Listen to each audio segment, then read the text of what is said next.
अब हमारा क्वेश्चन जो था बीपीटी का एंड हो चुका है। मतलब बीपीटी पे कोई भी वैरायटी आएगी तो आप आसानी से कर पाओगे।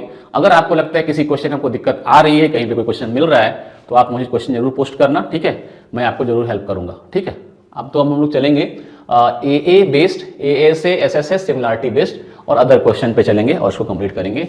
यहाँ पर आपको क्या गिवन है कि इसमें जो एंगल ADE है, मीन्स ये एंगल इस एंगल के इक्वल दिया हुआ है, बी के इक्वल दिया हुआ है, और ADE को ABC के सिमिलर प्रूफ करना है। देखो आपने ए सिमिलरिटी पढ़ी थी, वही यहाँ पर यूज होने जा रहा है। बहुत ही आसानी से आपको दिख रहा होगा कि अगर ट्रायंगल, अब यहाँ पर एक चीज़ का जरूर ख्याल रखना है, अगर आपको प्रूफ करने के लिए ट्रायंगल दिया हुआ है तब तो वेल एंड गुड है, अदरवाइज आपको ये चीज़ें जो लिखनी है ना वो बहुत ही समझदारी से किसका करस्पॉन्डिंग कौन होगा वो समझ के लिखना पड़ेगा। यहाँ पे ऑलरेडी दिया हुआ है तो आपको सोचने की जरूरत नहीं है। आपको जो प्रूफ करना है वहाँ पर आपको लिखा हुआ है, तो आपको ट्रायंगल लेने में तकलीफ नहीं होगी। जो गिवन है पहले लिख लेते हैं एक बार। हमारे पास गिवन है कि एंगल ADE की जो वैल्यू है एंगल B के इक्वल है, ठीक है। तो और आपको क्या प्रूफ करना है? प्रूफ करना है टू प्रूव दैट, बहुत इजी है। क्या प्रूफ करना है? Triangle ADE similar to triangle ABC, ये प्रूफ करना है, ठीक है। ये रिजल्ट आपको लेके आना है और इसके बाद करस्पॉन्डिंग वैल्यू को पुट करके DE निकालना है, ठीक है। तो यहाँ से अब आपको इन दोनों ट्रायंगल को लेके चलना है और प्रूफ करना है। प्रूफ में चलते हैं। अब आपको ट्रायंगल ADE लिखना पड़ेगा इन ट्रायंगल ADE। अगर ये नहीं दिया होता और हमें रेशियोज डायरेक्टली लिखने पड़ते तो हमें ये जरूर खोजना चाहिए। यहाँ पर हमें खोजने की जरूरत नहीं है, यहाँ पे हमें लिखने की जरूरत है सिर्फ, ठीक है। In triangle this and triangle ABC, बिना सोचे समझे जो दिया हुआ है उसको हमें लिख देने की जरूरत है। लिख दिया हमने। अब इन दोनों ट्रायंगल में कौन कौन सा साइड या एंगल या साइड का रेशियो एंगल इक्वल है ये चेक करना है हमें। तो मैं देख रहा हूं कि इन दोनों ट्रायंगल में A दिख रहा है, A, तो हम A के पास जाके जरूर देखेंगे कि वो A कैसा है। हम देखते हैं कि BAC या ABC का एंगल ये है, और दूसरा ट्रायंगल ADE है, एंगल ADE का ये एंगल AB यही है। इसका मतलब दोनों में A कॉमन है, तो लिखेंगे कि एंगल A जो है वो एंगल A के इक्वल है दोनों में, और ये क्या है? कॉमन पार्ट है। कई बार A कॉमन लिखा तो होगा लेकिन कॉमन नहीं होता, इसलिए मिलाना जरूरी है। एक तो एंगल हमें मिल गया। दूसरा एंगल क्या देखते हैं कि इसमें गिवन है कि ऑलरेडी जो इसका एंगल D है यानी ADE है, जो एंगल ADE है वो एंगल किसके इक्वल है बेटा? ADE इक्वल टू ABC है। किसके इक्वल है? ABC है, ABC है। ये दोनों आपस में इक्वल है। ये दोनों इक्वल हो गए तो क्या होगा? ADE इक्वल हो गए तो दोनों में दो एंगल इक्वल हो गए, तो AA सिमिलरिटी से ट्रायंगल ADE जो होगा वो सिमिलर हो जाएगा ट्रायंगल ABC के। किससे? By AA similarity criteria. दोनों सिमिलर हो गए। अब ये दोनों जब सिमिलर हो गए तो हम साइड के रेशियो को सेम लिख सकते हैं। अभी हमारा पहला पार्ट जो पूछ रहा था सिमिलर प्रूफ करने का वो तो हो चुका है। आगे हमें यहाँ पर एक चीज निकालनी है DE, ये वाली लेंथ है DE, इसकी लेंथ निकालनी है। तो हमें क्या करना पड़ेगा? हमें ये पता है कि अगर कोई भी दो ट्रायंगल अगर सिमिलर हो जाते हैं, क्या हो जाते हैं? दो ट्रायंगल क्या हो जाते हैं? सिमिलर हो जाते हैं। तो सिमिलर होने के बाद उनकी कंडीशंस क्या होती है उनके बारे में हमें पता है कि अगर दो ट्रायंगल सिमिलर हैं तो उनके साइड के रेशियो सेम होते हैं। तो इस ट्रायंगल में क्या देख रहा हूं कि ADE सिमिलर टू ABC है, तो मैं डायरेक्ट लिख सकता हूं बिना वहां पे गए हुए। क्या लिख सकता हूं? देखो ध्यान से बेटा कि AD upon AB equal to DE upon BC, क्योंकि ये करस्पॉन्डिंग्स होते हैं, ठीक है। और फिर AE अपॉन AC, ऐसा लिख सकते हैं। अब हमें देखना यह है कि इसमें क्या क्या वहां गिवन है और क्या फाइंड आउट करना है, उसके अकॉर्डिंग हम चल सकते हैं। ये क्या हुआ? बाय CPST का मतलब क्या हुआ? By corresponding parts of similar triangle में ये रिलेशन होता है कि अगर दो ट्रायंगल सिमिलर हो जाएं तो उनके करस्पॉन्डिंग साइड्स जो होते हैं उनके रेशियो इक्वल होते हैं, और इसी को हम लोग स्केल फैक्टर भी बोलते हैं, ठीक है बेटा। तो चलिए अब हम देखते हैं क्या क्या चाहिए, हमारे पास क्या क्या गिवन है, हमें कौन सा लेना चाहिए। यहाँ पर हमारे पास गिवन क्या क्या है? देखो AD गिवन है, जी, AE गिवन है जी, ओके। अब क्या है हमारे पास? BE गिवन है, BE कहीं नहीं, यहाँ पर BE नहीं है, कोई बात नहीं, यहाँ लिख लेते हैं बी हमारा 4.2 है। ओके, और क्या गिवन है, बीसी, बीसी गिवन है। ओके, अब क्या है, और निकालना है डीई, निकालना है DE, DE equal to what, D क्या होगा हमें ये निकालना है। डीई कहां पर है, ये वाला।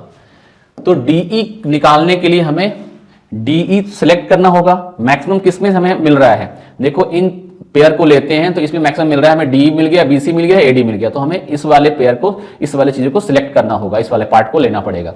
तो चलिए हम लिखते हैं यहां पर वी हैव, ये चीजें आपको इतनी करने की जरूरत नहीं थी, ये समझाने के लिए किया गया। आप सीधा ये वाला काम न करके, अगर आप डायरेक्ट सोच सकते थे तो ये न करके आप सीधा लिखते कि we have AD upon A B equal to DE upon BC, equal to DE upon BC. ये वाला पार्ट आप डायरेक्ट लिखते, मैं अगर करता तो मैं डायरेक्ट वही लिखता।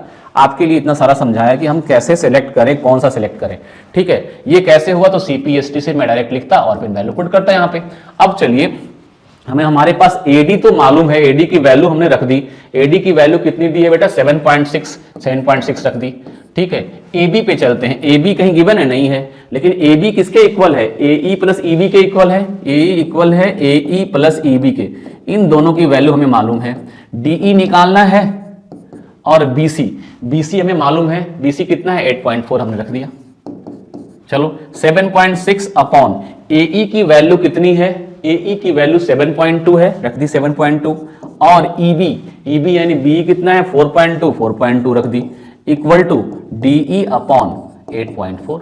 अब इसको आप सिंप्लीफाई कर सकते हो, देख सकते हो ऊपर आ गया 7.6, नीचे कितना आ रहा है बेटा 224, 11.4 आ गया, इक्वल टू डीई अपॉन 8.4 हो गया। डेसिमल हट जाएगा दोनों का, ठीक है ना। तो डीई की वैल्यू यहां से क्या आ जाएगी बेटा, डीई इक्वल टू हो जाएगी आपको, ये क्रॉस मल्टीप्लाई हो जाएगा 76 इंटू 8.4 अपॉन, नहीं 76 इंटू 8.4 अपॉन 114। अब आप इसको आराम से सिंप्लीफाई कर सकते हो, आंसर निकाल सकते हो। बात समझ में आ गई, यहां से डीई की वैल्यू आप निकाल लेना, ठीक है। तो मैंने सिंप्लीफाई कर दिया। आपको जो वहां क्वेश्चन था, आपके लिए जो पिंक कलर में दिया था, उसमें आपको सिर्फ रेशियो लिखना था, यहां पे तो सिमिलर प्रूफ करना था। तो वो तो यहीं तक, जैसे इस क्वेश्चन में हमने सिमिलर प्रूफ किया, तो आपका एक क्वेश्चन के लिए यही काम खत्म हो गया। दूसरे क्वेश्चन में क्या करना था आपको, यहां पर रेशियो में प्रोडक्ट दिखाना था। तो आप इसी में से क्या करेंगे, आप यहां पर कि कोई दो सिलेक्ट होगा, उनका प्रोडक्ट ले लेंगे, ऐसे करके वो आंसर वो वाला मिल जाएगा, ठीक है। तो वैसे ही ये क्वेश्चन सॉल्व हो जाएगा एग्जैक्टली। आगे चलते हैं नेक्स्ट क्वेश्चन पे। ये क्वेश्चन एनसीईआरटी से लिया गया है। आपको ये एनसीईआरटी में कई बार ऑब्जेक्टिव में भी आता है, सब्जेक्टिव में भी आता है 2 मार्क्स में। तो मैंने कंफ्यूजन होती है बच्चों को, इसलिए मैंने ये क्वेश्चंस ले लिया। इसमें मैं सेकंड वाला पार्ट पहले आपको समझा देता हूं कि कैसे करेंगे, फिर मैं वो करके दिखाता हूं। देखो सेकंड वाले में क्या दिया हुआ है कि the perimeter of 2 similar triangle ABC and PQR are respectively this and this. Perimeter दिया हुआ है 2 ट्रायंगल का। एक ट्रायंगल आपके पास एबीसी है, एक ट्रायंगल पीक्यूआर है। 2 ट्रायंगल आपने ले लिया, एक ट्रायंगल ये है और दूसरा ट्रायंगल आपका ये है। आपने 2 ट्रायंगल ले लिया, एक एबीसी है, एक पीक्यूआर है। एक एबीसी है और एक ट्रायंगल पीक्यूआर है। इन दोनों के पेरीमीटर दिए हुए हैं, AB plus BC, AB plus BC plus AC की वैल्यू, PQ प्लस QR और PR की वैल्यू दी हुई है, ठीक है। लेकिन वो ट्रायंगल क्या सिमिलर है, आपको PQ मालूम है ये, और आपको AB निकालना है। आपको एक रिजल्ट याद रखना चाहिए, जो मैं प्रूफ करके दिखा रहा हूं आपको, कि अगर कोई भी अगर सिमिलर ट्रायंगल है, आपको पता है कि ABC यहां पे सिमिलर है किसके, ट्रायंगल PQR के सिमिलर है। तो 2 ट्रायंगल अगर सिमिलर हैं तो उनके साइड का रेशियो सेम होते हैं, means AB upon PQ equal to BC upon QR upon equal to AC upon PR। होता है कि नहीं होता है, होता है ना, ये आपको मालूम है। तो इतना इक्वल टू अगर हम K माने, ठीक है, और फिर इनके पेरीमीटर का रेशियो निकालें। देखो पेरीमीटर ऑफ ट्रायंगल व्हाट, पहले पेरीमीटर ट्रायंगल ABC का ले रहे हैं, ABC upon perimeter of triangle PQR निकाल रहे हैं। तो क्या हो जाएगा, AB plus BC plus AC होगा ना पेरीमीटर, और इसका हो गया PQ plus QR plus PR। Perimeter पता है ना बेटा आप लोगों को, पेरीमीटर मतलब sum of all sides, AB BC CA PQ QR PR। तो आप दोनों का पेरीमीटर का रेशियो कितना आ रहा है देखो जरा सा, तो AB BC AC। अब देखो यहां पर AB की वैल्यू के पी क्यू होगी कि नहीं होगी, ए बी की वैल्यू यहां से निकालें तो कितना आएगा, ए बी इक्वल टू के पी क्यू होगा, के पी क्यू, और बी सी इक्वल टू कितना होगा, के क्यू आर, के क्यू आर, और ए सी इक्वल टू क्या हो जाएगा, के पी आर, के पी आर। ठीक है बेटा, ये आपको मिला हुआ है, आप इसके अंदर डालिए के पी क्यू, के क्यू आर, के पी आर, के पी आर। अब upon P Q plus Q R plus P R लिख दिया आपने, के ऊपर कॉमन ले लिया, जैसे ही के कॉमन लोगे दोनों पर सेम हो जाएंगे, P Q plus Q R plus P R, और नीचे भी यही है, P Q plus Q R plus P R, और ये दोनों क्या हो जाएंगे, कैंसल। ये जैसे ही ये दोनों कैंसल हो गए तो आप इसकी इस पेरिमेट्रिक रेशियो की वैल्यू कितनी आ गई, के इक्वल आ गया। यहां से हमने क्या रिजल्ट निकाला, वही रिजल्ट आपको यूज करना है फाइंड आउट करने के लिए। यहां से ये निकाला रिजल्ट कि किसी भी ट्रायंगल में उस ट्रायंगल के जो पेरीमीटर का रेशियो होता है, perimeter of ABC upon perimeter of P Q are का जो रेशियो होता है, वो रेशियो किसके इक्वल होता है, इनके साइड के रेशियो, क्योंकि इसकी वैल्यू रेशियो, पेरीमीटर के रेशियो की वैल्यू के इक्वल आ गई, और के किसके इक्वल है, तो साइड के रेशियो के इक्वल है। मतलब पेरीमीटर की जो रेशियो की वैल्यू होती है वो स्केल फैक्टर के इक्वल होती है, मींस वो A B upon P Q के इक्वल भी होगी, वो B C upon Q R के इक्वल भी होगी, और वो A C upon P R के इक्वल भी होगी। अब आपको जो निकालना है ए बी, आप ये वाला इस्तेमाल करो फॉर्मूला और इसमें पुट कर लो, वैल्यू निकाल लो। चलते हैं, मैं अपने क्वेश्चन पे चलता हूं जो मुझे अभी करके आपको दिखाना है। ये क्वेश्चन क्या है कि a boy of height 150 centimetre walking away from a lamp post. एक आपके पास एक लैंप पोस्ट है, at walking away from the lamp post at the speed of 1.6 metre per second if the lamp is 4.5 metre above the ground.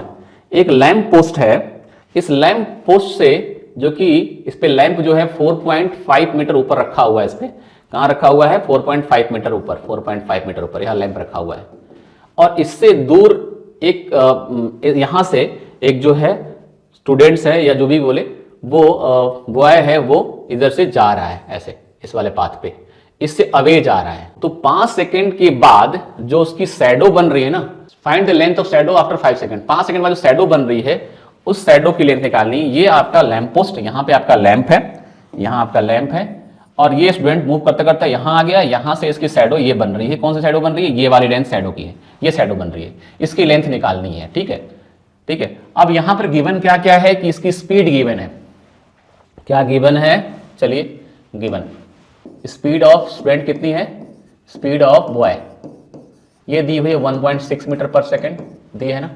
Boy की height दी हुई है, height दी कितना है, हाइट है आपका 150 सेंटीमीटर और 1.5 मीटर। ठीक है बेटा, और कोई डाउट, और कुछ है नहीं इसमें? हाँ, स्पीड मालूम है, ये मालूम है, और 5 सेकंड बाद टाइम कितना दिया हुआ है, 5 सेकंड। 5 सेकंड में स्टूडेंट कितना डिस्टेंस ट्रेवल कर लेगा, बॉय बताओ, डिस्टेंस ट्रेवल्ड इन 5 सेकंड कितना होगा बताइए। डिस्टेंस इक्वल टू क्या होता है, स्पीड इनटू टाइम। स्पीड आपको पता है 1.6 मीटर पर सेकंड और टाइम 5 है, यानी 8.0 मीटर ये डिस्टेंस ट्रेवल कर लेगा। मतलब जब ये चलना स्टार्ट करेगा इस लैंप पोस्ट से, ये अगर ए बी को हम अपना लैंप पोस्ट मानते हैं और हम अपने पी क्यू को बॉय मानते हैं, तो जो बी क्यू डिस्टेंस होगा वो कितना होगा, 8 मीटर होगा। ठीक है, अब ये जो यहां पर इस लैंप पोस्ट का जो से शैडो बनेगा, उसकी शैडो बनेगी कैसे, वो शैडो ऐसे बनती है, यहां से ये लाइट ऐसे जाएगी, तो इसका ये हेड है, हेड को क्रॉस करते हुए लाइट ऐसे निकलेगी, तो ये वाला शैडो फॉर्म होगा।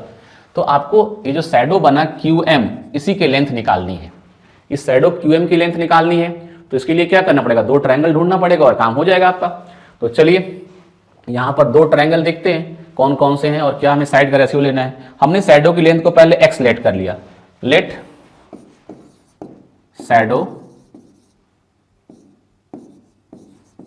Shadow length equal to x metre. हमने शैडो की लेंथ को क्या मान लिया, x मीटर मान लिया। तो अब यहां पर जो ट्रायंगल बन रहा है वो देखिए, in triangle ABM and PQM, in triangle ABM and triangle PQM, क्योंकि हमें जब वो लेंथ निकालनी है तो हमें अपने ट्रायंगल की सिमिलैरिटी का यूज करना पड़ेगा, स्केल फैक्टर का यूज करना पड़ेगा। तो हमने क्या लिया यहां पर, ABM और PQM दो ट्रायंगल ऐसे बन रहे हैं जो सिमिलर दिख रहे हैं। क्यों दिख रहे हैं? क्योंकि लैंप पोस्ट भी सीधा खड़ा है, लड़का भी सीधा खड़ा है, टेढ़ा तो है नहीं ये, तो मतलब ये 90 का एंगल अर्थ से बना रहे हैं। और दूसरा, ये जो एंगल होगा वो दोनों ट्रायंगल में आ रहा है, कॉमन है। तो angle M equal to angle M ये तो कॉमन है, और साथ में आपको ये मालूम है कि दोनों 90 के एंगल पे हैं। मतलब एक में एंगल B की बात करें और दूसरे में एंगल Q की बात करें, वो दोनों में सेम है, इक्वल टू 90 डिग्री H। ये तो हमारा कॉमन था। तो जब ये हो गया आपका, तो यहां से दोनों ट्रायंगल सिमिलर हो गए। देयरफॉर इट इंप्लाइज दैट कि ट्रायंगल ABM वो हो जाएगा similar to triangle PQM, similar हो गया। और जब ये ट्रायंगल सिमिलर हो गए तो साइड का रेशियो सेम होंगे। तो कौन कौन से साइड का रेशियो लिखेंगे? AB upon PQ, AB upon PQ, AB upon PQ equal to, हम चाहें तो लिख सकते हैं AM अपॉन PM, लेकिन इसका कोई रिलेशन हमें नहीं है, न हमें इसकी जरूरत है, बिकॉज हमें तो ये वाले साइड्स में कंपैरिजन करना है और ये हमें x निकालना है। तो मैं क्या लिखूंगा? BM upon QM, BM upon QM, और वैल्यू पुट करके हम निकाल सकते हैं आसानी से। चलिए पुट करते हैं वैल्यू को। देखिए AB की वैल्यू हमारे पास 4.5 है, PQ की वैल्यू जो लड़के की हाइट है वो 1.5 है, 1.5 लिखा। इसके बाद आपकी जो शैडो की लेंथ निकालनी वो तो x है, लेकिन BM गिवन है। BM कितना है? 8 प्लस x, क्योंकि BM क्या होगा? BQ plus QM। ये BQ प्लस QM क्या बनेगा? BM। तो BM की वैल्यू कितनी हो जाएगी? 8 प्लस x, और ये कितना है? x। अब इसको सॉल्व करके आसानी से x की वैल्यू को फाइंड आउट किया जा सकता है। अब यहाँ पे क्या आएगा? 4 पॉइंट, ये पॉइंट से पॉइंट कैंसिल हो गया, 3 आ गया ना, 3। तो यहाँ पे कितना आ गया आपका? 3x equal to 8 plus x। इस x को इधर लाएंगे तो कितना होगा? 3x minus x equal to 8, और 2x इक्वल टू कितना हो गया बेटा? 8, और x इक्वल टू कितना हो गया? 4। तो ये 4 मीटर का शैडो का लेंथ होगा। आई थिंक आपको क्लियर होगा शैडो की लेंथ कितनी होगी? x इक्वल टू 4 मीटर होगी। यहाँ निकल गया 4 मीटर। ठीक है, तो चलते हम लोग नेक्स्ट क्वेश्चन पे। अगला क्वेश्चन क्या है, इस पे देखते हैं। Next question similarity based question सारे अब आ रहे हैं, जिसमें AA सिमिलरिटी, ASA, SSS इन सब का यूज होने वाला है। ठीक है, तो अब चलिए यहाँ पे 2 क्वेश्चन है, एक क्वेश्चन मेरे लिए, एक क्वेश्चन आपके लिए। ये क्वेश्चन NCERT का है, एग्जैक्टली सेम है। यहाँ भी एक ट्रायंगल सिमिलर और यहाँ भी एक ट्रायंगल सिमिलर, यहाँ कॉन्ग्रेंट, यहाँ भी एक ट्रायंगल कॉन्ग्रेंट, यहाँ भी एक ट्रायंगल कॉन्ग्रेंट। यहाँ प्रूफ करना है एक ट्रायंगल को सिमिलर, यहाँ प्रूफ करना है वही। ये वाला मैं खोज के दिखाता हूँ, ये आप खोज लेना, बहुत ईजी है, NCERT का क्वेश्चन है। ठीक है, बहुत ईजी है, खोज पाओगे बहुत आसानी से। जो यहाँ करूंगा वही यहाँ करोगे, वही जो यहाँ साइड आएगी वही साइड वहाँ आएगी। बस यहाँ ट्रायंगल कुछ अलग से बड़ा सा बना के दिखा दिया है, और कुछ अंतर नहीं है। ठीक है, तो चलिए क्वेश्चन में चलते हैं हम लोग। हमारे पास गिवन क्या है और फिर हमें करना क्या है। हमारे पास गिवन क्या है? हमारे पास गिवन है कि 2 ट्रायंगल इसमें कॉन्ग्रेंट है। Triangle NSQ congruent to triangle MTR congruent है। ये दोनों ट्रायंगल क्या है? आपस में क्या है? कॉन्ग्रेंट है। ठीक है, इनके कॉन्ग्रेंसी से हमें क्या फायदा होने वाला है? और फिगर में एंगल 1 इक्वल टू एंगल 2 है। एंगल 1 कहीं है? ये एंगल 1 इक्वल टू एंगल 2 है। ये दोनों एंगल 1 और एंगल 2 भी आपके पास गिवन है। ठीक है, हमें अब ये देखना है कि हम इसका किस तरह से यहाँ यूज करेंगे। आपको प्रूफ क्या करना है ये देखते हैं। TPT में प्रूफ करना है कि ट्रायंगल PTS, ट्रायंगल PTS ये triangle similar to triangle PRQ है। PRQ ये सिमिलर लेके आना है। ठीक है, कोई बड़ी चीज नहीं है। PTS दिख रहा है आपको, छोटा वाला ट्रायंगल। कौन सा PTS है भाई? PTS हमारा ये है, इसके पीछे पीछे चलते हैं, ये है हमारा PTS। ठीक है, और दूसरा ट्रायंगल कौन सा हमारा है? PRQ। चलिए PRQ देखते हैं कौन सा है हमारा। PQ और ये PR, ये QR। तो PRQ हमारा ये ट्रायंगल है। आपको एक ऑरेंज में दिख रहा होगा सेट में, और एक पीले वाले सेट में दिख रहा होगा। इन दोनों को आपको क्या करना है? सिमिलर प्रूफ करना है। दोनों में एक चीज तो देखकर आप समझ गए होंगे, दोनों में एक एंगल तो हमें कॉमन मिल चुका है। अगर हमें दूसरा एंगल मिल जाए या करस्पॉन्डिंग ये साइड्स के रेशियो मिल जाए तो हमारा काम बन जाएगा। यही हमें सोचना चाहिए। यहाँ पर कुछ भी क्वेश्चन में आता है तो पहले उसको मेंशन कीजिए, देखिए क्या गिवन है, इसके बाद जो लाना है उस पर थोड़ा एक नजर जरूर डालिए। तो हमें ये लाना है कि PS upon PQ equal to PT upon PR आ गया तो हमारा काम समझो बन गया, क्योंकि ऐसे फिर हम इसको सिमिलर प्रूफ कर पाएंगे। सिमिलर प्रूफ करने के लिए ऐसे कंडीशन अगर आपको याद नहीं हो तो मैं आपको याद दिलाता हूं कि अगर दो ट्रायंगल हैं, इन दोनों ट्रायंगल में अगर ये एंगल आपका इक्वल है और इसका रेशियो और इसका रेशियो अगर आपके इक्वल हो गया, ये इक्वल नहीं दिख समझना बेटा, इसके रेशियो की बात कर रहा हूं, तो दोनों ट्रायंगल सिमिलर हो जाते हैं। ये हमारा SAS सिमिलरिटी क्राइटेरिया बोलता है। ठीक है, तो यहां पर PTS और PRQ में चल रहे हैं हम लोग। इन दोनों में चलने से पहले हमारे पास क्या क्या मिलता है इस कॉन्ग्रुएंसी से ये देखते हैं। तो अगर हम हमारे पास जो गिवन है वो लेके चलेंगे प्रूफ में, हमारे पास गिवन है ट्रायंगल NSQ।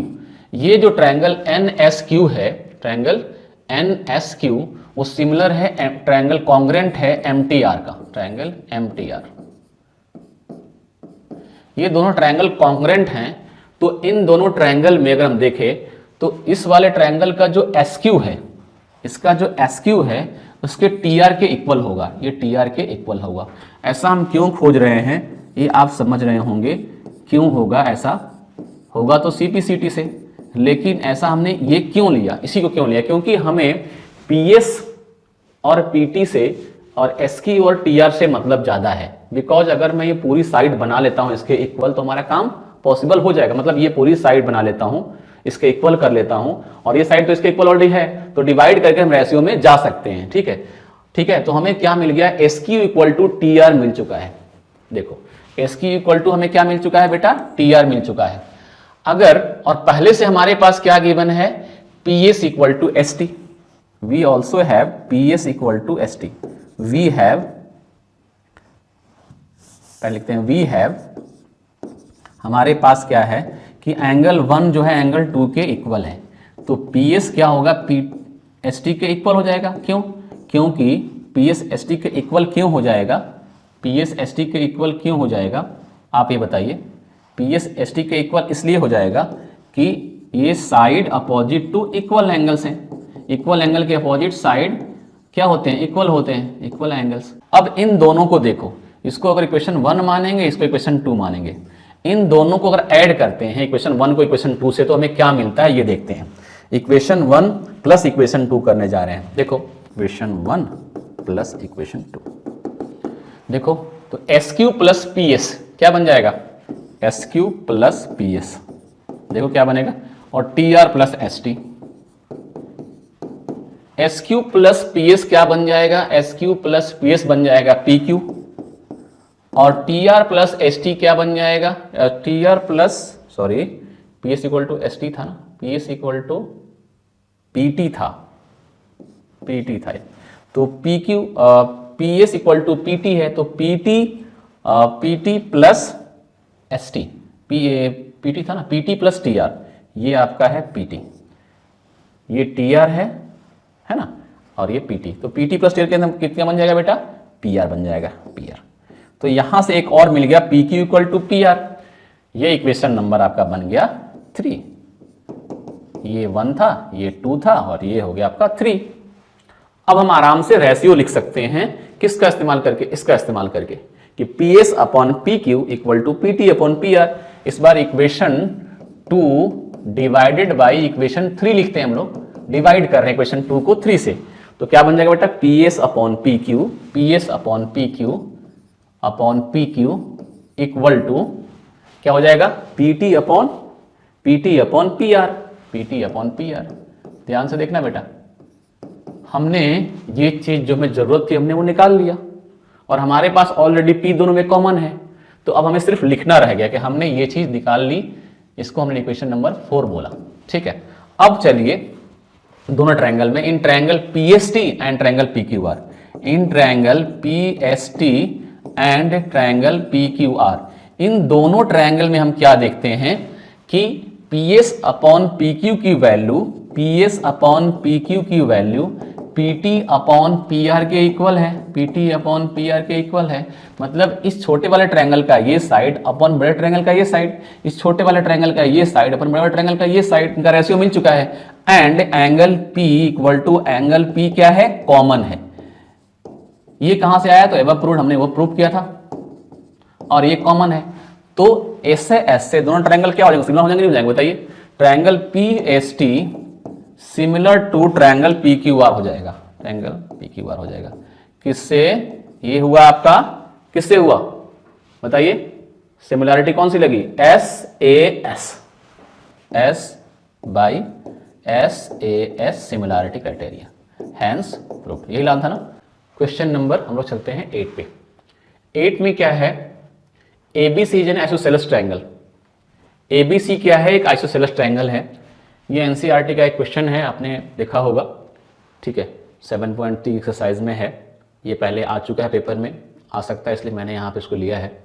इसमें क्या दिया हुआ है कि आपका जो साइड ए बी है वो ए सी के इक्वल है, A B equal to A C, A B equal to A C given में है। वहाँ पर आपका एंगल इक्वल दिया था, यहाँ पे साइड इक्वल लिखा, और कोई खास अंतर नहीं है। A B equal to A C given है यहाँ पर। वहाँ पर एंगल बी और सी इक्वल गिवन थे, तो ये दोनों इक्वल हो गए थे पहले, यहाँ पर डायरेक्टली इक्वल दिया हुआ है। अब क्या है, E is a point on the side C B produce, C B को प्रोड्यूस करते हैं, उस पर एक पॉइंट E लिया गया है, ठीक है, such that F E perpendicular to A C, F E जो है अगर ज्वाइन करते हैं तो ये परपेंडिकुलर बनता है, ए सी पर परपेंडिकुलर है।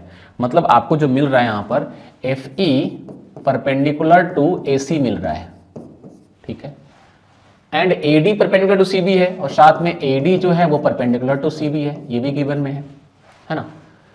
क्या प्रूफ करना है, A B into E F A D into B C, mean side का रेशियो निकाल करके फिर मल्टीप्लाई करने पे ये क्रॉस वाला आ जाता है। तो चलिए आपने गिवन लिख लिया है, अब हमें किसमें चलना है, टू प्रूव दैट, क्या प्रूफ करना है, A B into E F equal to A D into B C, A D into B C, A B into E F equal to A D into B C, ये आपको proof करके लेकर आना है, ठीक है। अब चलिए ए बी कहाँ है आपको पता है, और ई एफ कहाँ है आपको पता है, हमें वही ट्रायंगल लेने हैं जिसमें ये सारी चीजें आती हों। तो हमें लेना है ए बी और लेना है E F. A B contain करने वाला ट्रायंगल कौन सा है, तो ए बी सी पूरा बनेगा, है ना, ए बी सी पूरा बनेगा, और एक ए बी डी बनेगा। तो A B C A B D में कौन लेना है, क्योंकि इसमें डी ए डी आ रहा है तो हमें यही लेना पड़ेगा। तो हम कौन सा ट्रायंगल लेंगे आपको मैंने बता दिया, यहाँ पर प्रूफ में जब चलेंगे तो आपको समझ में आ रहा है कौन सा ट्रायंगल लेना है जिसमें ए बी और ए डी हो।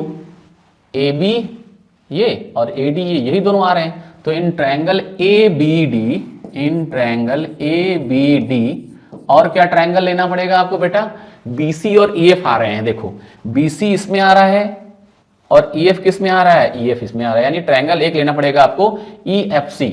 लेकिन ये ध्यान देना है करस्पॉन्डिंग, कि ABD का करस्पॉन्डिंग आपको BFC तो लेना पड़ेगा, EFC तो लेना है, लेकिन ट्रायंगल लिखे कैसे, तो ये सोचना है, यही पर यहाँ पे गलती होती है, इसको ध्यान से देखना है। In triangle ABD and triangle, अब देखें इसमें कि इन दोनों में सिमिलैरिटी का क्या हो सकता है कुछ, तो आप क्या आपको ये पता है यहां पर कि जो एंगल, ये जो साइड है ए बी, वो ए बी साइड इस ए सी साइड के इक्वल दिया हुआ है, तो ये एंगल इस एंगल के इक्वल है। मतलब इसके अंदर का जो बी एंगल है, ए बी डी का एंगल बी, वो ई सी एफ के एंगल सी के इक्वल है। इसका मतलब अगर ए डी बी में अगर आपने ए डी बी लिया, ए बी डी लिया है, तो बी के सामने हमारा सी आएगा, यानी सेंटर पे सी आएगा। जो हमारा ए है उसको भूल जाते हैं तो डी की बात करते हैं। इसमें D90, इसमें F90। अगर यहाँ D आएगा, है ना, इसमें सॉरी, इसमें यहाँ D आया तो इसमें क्या आएगा, इस वाले में क्या आएगा, यहाँ पर F आएगा, कि यहाँ पर F90 यहाँ D90 है। ये सोच करके अब इसमें अगला E बचा है तो यहाँ पे E लिख देंगे कि E हमारा A के करस्पॉन्डिंग हो गया। ऐसे लिखना पड़ेगा, इन दोनों ट्रायंगल के अंदर हमें चलना है। इन दोनों ट्रायंगल में हमें पता ही है कि अब हमें पता चल गया कि क्या क्या लेना है। इसमें जो एंगल F है, मतलब CFE, यानी अगर से बात करें तो एंगल ADB ये 90 है, और इसमें कौन 90 है, EFC 90 है, EFC 90 है। लिखते वक्त यहां से जरूर मिलाएं कि अगर हमने ABD लिखा है तो इसमें EFC ADB, मतलब सॉरी मैंने ऐसे लिख दिया ADB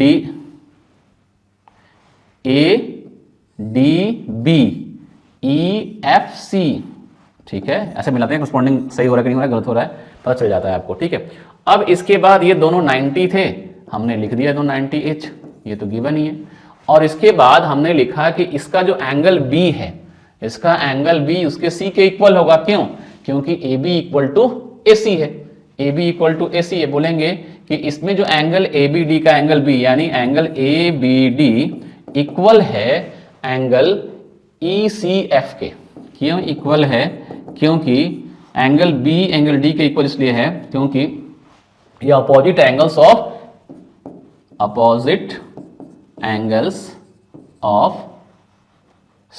equal sides, equal side के अपोजिट एंगल्स हैं, इसलिए दोनों इक्वल हैं। तो जब ये दोनों आपस में इक्वल हो गए और ये दोनों एंगल आपस में इक्वल हो गए तो दोनों को बोल सकते हैं कि ए सिमिलरिटी से सिमिलर हो गए। Means triangle A B D similar to triangle E C F by A similarity criteria, by A similarity criteria. A similarity से दोनों सिमिलर हो गए। तो अब सिमिलर हो गए तो हम क्या लिख सकते हैं? हमें जो लिखना है हम लिख लेंगे। हमें ए बी चाहिए तो हम यहाँ ए बी लिखेंगे। देखो अगर ए बी लेंगे तो ए बी अपॉन ई सी आएगा अपने आप। हमें तो ये इसमें तो हम बाउंडेड है कि जो यहाँ लेंगे। इसके बाद हमें ए बी के साथ में ए डी चाहिए था तो हम इधर ए डी लेंगे। तो अगर ए डी लेंगे तो बाउंडेड है कि हमें क्या लेना पड़ेगा? ई एफ। ए डी के बाद ई एफ लेना पड़ेगा। क्यों? By C P S T. ये क्यों हुआ? क्योंकि अगर दो ट्रायंगल सिमिलर होते हैं तो उनके साइड का रेशियो क्या होते हैं? सेम होते हैं। तो साइड का रेशियो को हमने सेम लिख दिया। अब अगर हम क्रॉस मल्टीप्लाई करो तो क्या अपने रिजल्ट पे आएंगे कि नहीं आएंगे? यही काम करना है हमें। तो मल्टीप्लाई करो तो A B into E F, A B into E F equal to क्या आएगा? ए डी इंटू ई सी था कि बी सी था? ए डी इंटू ई सी आएगा। ई सी यहाँ पे गड़बड़ है। A D into E C, A D into E C, क्योंकि ये पूरी साइड है तो ये पूरी आएगी ए डी इंटू ए सी। यही प्रूव करना था। आपका रिजल्ट आ चुका है। कंफ्यूज मत होना बेटा, ये ई सी ही होगा, बी सी नहीं होगा, ई सी ही होगा। ठीक है।